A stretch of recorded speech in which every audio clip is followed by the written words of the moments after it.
okubawa sitaani kyatukola yendabirwamu eyatise kuba akafaananyi waliwo endabirwamu eyatise n'oyimiriramu weerabemu mu ndabirwamu eyatise ekifaananyi ky'olabamu kyekifaananyi ekyo kyennyini sitaani kyaba akuvudde. Bwebuuza omuntu wa Katonda omulamu, omuntu wa Katonda ategeera, olina emikono, olina amaaso, olina amagulu, ddala n'okwata ekibiriiti n'amafuta ogenda oyokya abaana abazibe b'amaaso. Muntu wa ngeri ki oyo? Twebuuza Katonda atusaasira abooluganda, Katonda atubeere, bakulonze mu kifo ekyobuvunaanyizibwa naye gwe n'oyagala kwekusa weka. Mukama atubeere. Eri abasuubuzi weebuuza, omuntu amanyira ddala ebintu biri expired naye n'akulukuunya asobole okubizza obujja. Deeti ogizza obujja naye biri bifuuse butwa. N'otosaasira abantu bagenda kulya oba kunywa bintu ebifaanana bwe bityo. Mukama atubeere tuve mu kifaananyi ekyo sitaani kyatutaddemu. Ebintu ekisinga obungi nga bwetera okubagamba, waliwo sitaani byatukozesa naye nakwewuunya naga ate gwe ompiseeko nange. Sitaani yennyini ng'akola ki? Ng'akwewuunya ekintu ky'okoze nga naye tasobola kukikola. Ebyo bye bikolerwa bannayuganda. Naye amawulire amalungi gali nti Yesu atuzaaliddwa. Ge mawulire amalungi. Okulongoosa ekifaananyi kya Katonda ekyali kiri kyonoonese okukizza obujja. Era bwe tukkiriza Yesu, Bayibuli etugamba nti bonna abaamusembeza bwe yabawa obuyinza okufuuka abaana ba Katonda. Ate Bakolinso n'agamba nti no, omuntu bw'abeera mu Kristo aba afuuse ekitone ekijja. Ebyenda byonna nga biweddewo, laba byonna Mukama nga bivudde bijja. Oba endabirwamu yayatika n'ateekamu endabirwamu ennungi, ekifaananyi kyo ne kiryoka kivaayo. Olwo lwe lugendo lwe tugenze tutambula. Bwe weesiga Mukama akuzza mu kifaananyi ekisaanidde, akufuula ekyomuwendo, akuluŋŋamya mu kutambulako. Eri abavubuka, ennaku zino neewuunya abavubuka. Trust God. Abavubuka mwesige Katonda. Tekikwetaagisa kintu ky'amaanyi. Bayibuli ng'akaweke ka Kalidaayo. Gwe bw'otuuka mu mbeero ga Mukama, ebintu bisobye nkole ntya? Waliwo kino ekikemo ekizze, Mukama nakyo nnyamba taala wange oba ku baana baffe bannange mutusonyiwe. Kubanga tuweerezanga tuli bantu, tugezaako okukola ekisingako okubeera ekirungi, naye oluusi weesanga ng'okoze ebitali birungi. So mutusonyiwe olw'ebyo bitatuuse. Naye ate ebituuse ffe twebaza mmwe, kubanga mmwe mubadde awamu naffe, mutuwaniridde, mutusitudde. Ekyokubiri, neebaza Katonda olw'emyaka gino 12 gye tumaze ne mukyala wange Tezira nga tuweereza ng'abalabirizi b'obulabirizi buno. Njagala okubeebaza ennyo abakulisitayo b'e Mukono, mutukoze bulungi kubanga mutufuulidde obuweereza bwaffe okubeera obwangu. Emyaka 12 gye tuyiseemu mubaddemu ups and downs nyingi n'ebisoomooza bingi. Naye njagala okubategeeza kyetubiwulidde ng'ebisoomooza ate ebisinga obungi tubadde tubirabanga omukisa. Mukama yeebazibwe. Mubaddewo ku lwaffe, muyimiridde naffe, mutusabidde, mutuwaniridde, naye okusinga byonna kyetuba tugamba nti nyinziza byonna olwa Kristo atuwadde amaanyi.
n'abalala bonna abayinza okuba nga batuwuliriza oba banaawuliriza okwesiga Katonda tuve mu bintu ebitali Katonda twesige Katonda.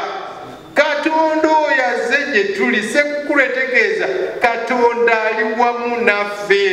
Bw'omanya nti Katonda ali wamu naawe otandika okuguma n'okumanya nti aneetoolodde w'amaanyi okusinga ekyo ekinnumbye. Abooluganda, ku mulundi guno saagala kuyita bagenda kulokoka, naye njagala kubasabira tweyongere okukkiriza. Step up your faith. Situla kukkiriza kwo ove ku level w'obadde, kubanga obadde obuusabuusa Yakuba agamba nti oyo abuusabuusa ate okukkiriza kwo okubeera nga kitengejja. Empewo neekufuwa neekuzza eri, ate bw'otuuka eno ojjukira Mukama ate neefuwa nezza eri. Njagala tuyimirira abooluganda, kubanga bwe tuyimirira tubeera bawanguzi n'okukirawo. Tubeera bawanguzi n'okukirawo. Kristo oyo y'essuubi lyaffe lyokka n'ekitiibwa kya Katonda. Bw'onookola ebyo ebirungi, bw'onoomwenywezaako, oyo azaaliddwe olunaku lwa leero, bannange ojja kubeera n'essuubi eddamu. Naye bw'onoomuvaako ojja kubanga weekutte ku bisubi. Gamba nkulinaanye gwe okukkiriza kwo kwenkana ki? Kitaffe n'Omwana n'Omwoyo Omutukuvu, omukisa ogwo mwabeera okusitula okukkiriza kwammwe ku mazaalibwa ga Mukama waffe. Okukkiriza okwo, omukisa ogwo kwabeere okufuumuka n'okwaŋŋaana byonna ebinaabakira mulabirizi byaleeta. Mubeere bawanguzi n'okkirawo kaakano n'emirembe ekitaggwaawo. Amiina.